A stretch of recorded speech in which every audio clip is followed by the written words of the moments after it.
ሰላም ጤና ይስጥልን የተወደዳችሁና የተከበራችሁ የንጋት መረጃ አድማጭ ተመልካቾቻችን እንደምን አላችሁ? ለዕለቱ ያዝናቸውን ሰበርና ወቅታዊ መረጃዎች ይዘን ቀርበናል። መረጃዎቻችን ቶሎ እንዲደርሷችሁ ዩቲዩብ ቻናላችንን ሰብስክራይብ፣ ላይክ፣ ሼር እያደረጋችሁ እስከ ፍጻሜያችን አብራችሁን ሆኑ። የጋምቤላ ክልል ፖሊስ ኮሚሽን ኮሚሽነር ኡጉላ ኡጁሉ በቁጥጥር ስር ውለው መታሰራቸው ተሰምተዋል። መኖሪያ ቤታቸውን በፌዴራል ፖሊስ አባላት ፍተሻ ተደርጎበታልም ተብለዋል። በጋምቤላ ክልል ከሰሞኑ ከተከሰተው ግጭት ጋር በተያያዘ ለምርመራ ሲባል እንደተያዙ ተነግረዋል። ከ3 ዓመት በፊት የክልሉን ፖሊስ ኮሚሽን ሲመሩ የነበሩት አቶ አቡላ ኡባንግና ምክትላቸው አቶ ቱትኮርን ጨምሮ 12 የጸጥታ ዘርፍ አባላት በቁጥጥር ስር ውለው እንደነበር ይታወሳል። አሁን ላይ የክልሉን ሰላም እያስጠበቁ የሚገኙት የመከላከያ ሰራዊትና የፌዴራል ፖሊስ አባላት ናቸው። አንጻራዊ ሰላም እየታየ ነው ተብሏል።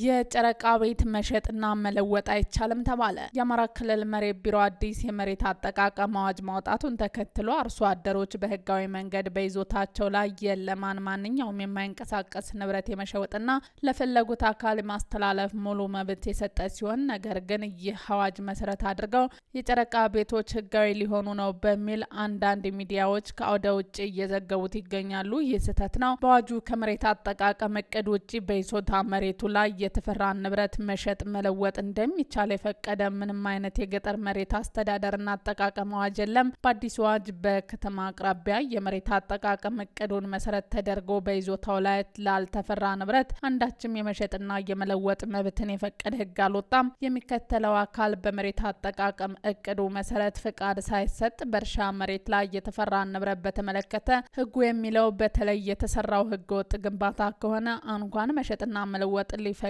በገንዘብ እስከ 50 ሺህ ብር በእስራት ደግሞ እስከ 7 ዓመት መሆኑን ሊታወቅ ይገባል ተብሏል። የባህር በር ለማግኘት ትውልዱ እንዲዘጋጅ ጥሪ ቀረበ። ኢትዮጵያ ከባህር በር ጋር የተፈጠረች ሀገር መሆኗንና ይህንንም የታሪክ እውነታ ሁልጊዜ ሊገነዘበው እንደሚገባ በመከላከያ ሚኒስቴር የውጭ ግንኙነትና ወታደራዊ ትብብር ዋና ዳይሬክተር ሜጀር ጀነራል ተሾመ ገመቹ አሳሰቡ። ጀነራሉ በሰጡት መግለጫ ኢትዮጵያ ከባህር በር ጋር ያላት ትስስር ምስክር የማይፈልገው ሀቅ መሆኑን ጠቅሰው ይህንን እውነታ በዓለም መድረክ በአሳማኝ ማስረጃ አቅርቦ የማሸነፍ ጉዳይ ለሀገሪቱ ቁልፍ መሆኑን ገልጸዋል። ሜጀር ጀነራል ተሾመ በንግግራቸው ማንኛውም አካል ሌሎች ጉዳዮችን ከባህር በር አጀንዳ ጋር እየለጠፈ ለማደናገር ቢሞክርም ኢትዮጵያውያንን ሳይዘናጉ ለብሔራዊ ጥቅማቸው ሊቆሙ እንደሚገባ ጥሪ አቅርበዋል። የአሁኑ ትውልድ በሴራ የታጣውን የባህር በር ለማግኘት ራሱን ከመቼውም ጊዜ በላይ ዝግጁ እንዲያደርግም አሳስበዋል። ድምፃዊ አንዱዓለም ጎሳ በባለቤቱ ህልፈት ዙሪያ የተሰነዘረበት ውንጀላዎችን አስተባበለ። ድምፃዊ አንዱዓለም ጎሳ ሰሞኑን በማህበራዊ ሚዲያ በተለያዩ ወገኖች በባለቤቱ በቀነኒ አዱኛ ህልፈት ዙሪያ የተሰነዘረበት ባሉ ትችቶችና ጥርጣሬዎች ላይ ምላሽ ሰጠ። ድምፃዊው ዛሬ በአፋን ኦሮሞ ባወጣው የቪዲዮ መግለጫ ክስተቱ የተፈጸመበት ሁኔታና ከዛ በፊት የነበሩ ጉዳዮችን በዝርዝር አብራርተዋል። አንዱዓለም በመግለጫው እንደተናገረው ባለቤቷ ቀነኒ አዱኛ ከዚህ ቀደም በተደጋጋሚ ራሷን የማጥፋት ሙከራ ታደርግ እንደነበር ገልጿል። ይህንንም አስቸጋሪ ሁኔታ ለቤተሰቦቿ በተደጋጋሚ እንዳሳወቀና አባቷ ጉዳዩን እንደሚያውቁ ተናግረዋል። ባለቤቱ ህይወቷ ባለፈ ዕለት ስለነበረው ሁኔታ ድምፃዊ የሚከተሉትን ነጥቦች አቅርቧል። በዕለቱ አብረው እንደነበሩና በተለይ ሐኪም ቤት የእርግዝና ምርመራ ስታደርግ የልደት ፎቶ ልትነሳ ስትሄድ አድርሻ ስጨርሽ ደውዪልኝ ብያን ነው ሄድኩት። ማታ አብረው ተኝተው ስለ ውሎ ሲጠይቃት ከጎኑ ተነስታ መሄዷና ስትቆይበት ተነስቶ ሲፈልጋት የኩሽናው በር በውስጥ በኩል ተቆልፎ እንዳገኘው ተናግሯል። በሩ በላይ በኩል ክፍት ስለነበር ዘሎ ሲገባ ላርጎ ስትጠጣ ማየቱንና ለምን እንዴት አደርጊያለሽ ብሎ ሲያረጋጋትና ሊያወራት መሞከሩን ገልጿል። ድምፃዊ እንዲህ ያለው ድርጊቱን የማታቆም ከሆነ ለቤተሰቦቿ ነግሮ እንደሚለያዩ ቢነግራትም እርሷ ግን ይስፋህ በማለት በድንገት ሮጣ መዘለሏን አስረድቷል። ሊይዛት ቢሞክርም ሳይሳካለት ቀርቶ መውደቋን ገልጿል። ድምፃዊ አንዱዓለም ጎሳ በማጠቃለያው ላይ በምንም ተአምር እሷን አልጎዳኋትም በማለት የቀረበበትን የወንጀላ ክስ አጥብቆ አስተባብሏል። ሽማግሌዎችም የላኩት ከቤተሰቧ ጋር ያለውን ግንኙነት እንዲቀጥል በማሰብ እንጂ ካሳ ለመክፈል የሚባለውን ነገር አላውቅም ብለዋል። ኢትዮጵያ የ1 ቢሊዮን ዶላር የዩሮ ቦንድ ዕዳዋን ለማዋቀር በመርህ ደረጃ ስምምነት ላይ መድረሷ ተሰማ። የገንዘብ ሚኒስቴር በፈረንጆቹ 2024 ሊከፍል የነበረውን 1 ቢሊዮን የአሜሪካ ዶላር የዩሮ ቦንድ ዕዳ መልሶ ለማዋቀር ከባለ ዕዳዎቹ ኮሚቴ ጋር በመርህ ደረጃ ስምምነት ላይ መድረሱን አስታወቀ።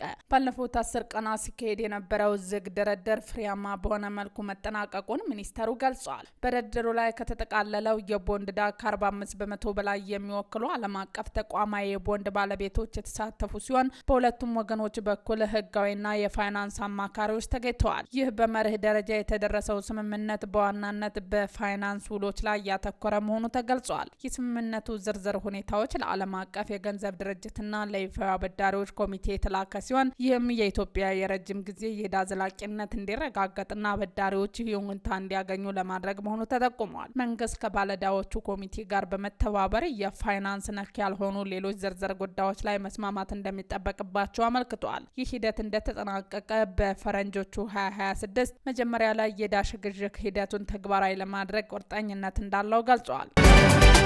አነጋጋሪው የጋኖ ኖህ በቁጥጥር ስር ዋለ። ያለፈው ሳምንት መነጋገሪያ የነበረውና ምድር በጎርፍ ልትጠፋ ነው በሚል መርከብ በመስራት ላይ የነበረው ኢቦኖህ በጋና ፖሊስ እጅ ወድቋል። ለ3 ተከታታይ ዓመታት ዝናብ ይዘንባል፣ ምድርም በውሃ ትዋጣለች በሚል ህዝቡ ላይ ከፍተኛ ስጋትና ጭንቀት በመፍጠሩ ከጥፋት ውሃው ትተርፋላችሁ በሚል የሰዎችን ገንዘብ በመሰብሰብ ለግል መኪና መግዣ ውሎታል ተብሏል። የጋና ፖሊስ ግለሰቡን ከሳይበር ጋር በተገናኘ ወንጀሎች ጭምር እየጠረጠረው መሆኑን አስታውቋል። መርከብ ሰርቻ አድናችኋለሁ ሲል የነበረው ግለሰብ አሁን ግን ራሱን ከህግ አድኖ መውጣት አልቻለም።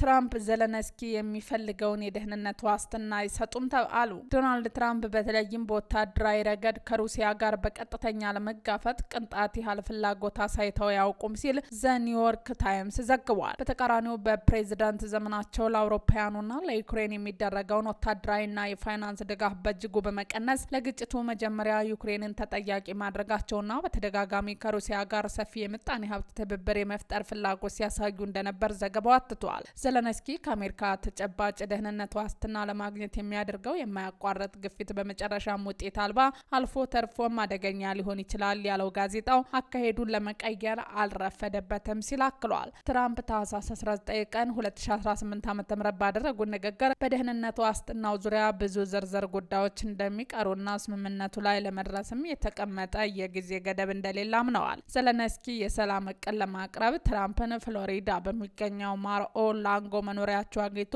ቢወያይም የሚፈልገውን ውጤት ሲያገኝ ተመልሷል። ሩሲያ በበኩሉ የዩክሬን ግጭት መንስኤዎችን ለመፍታት ህጋዊ ዋስትና እንደሚያስፈልጉ አጽንኦት ሰጥታለች። አሁንም ያለው የዩክሬን አመራር ማንኛውም የሰላም ስምምነት ለመፈረም በምርጫ የሚሰጥ የህዝብ ውክልና ያስፈልገዋል ሲሉ የሩሲያ የውጭ ጉዳይ ሚኒስትር ሰርጌይ ላቭሮቭ ለስፑትኒክ ተናግረዋል።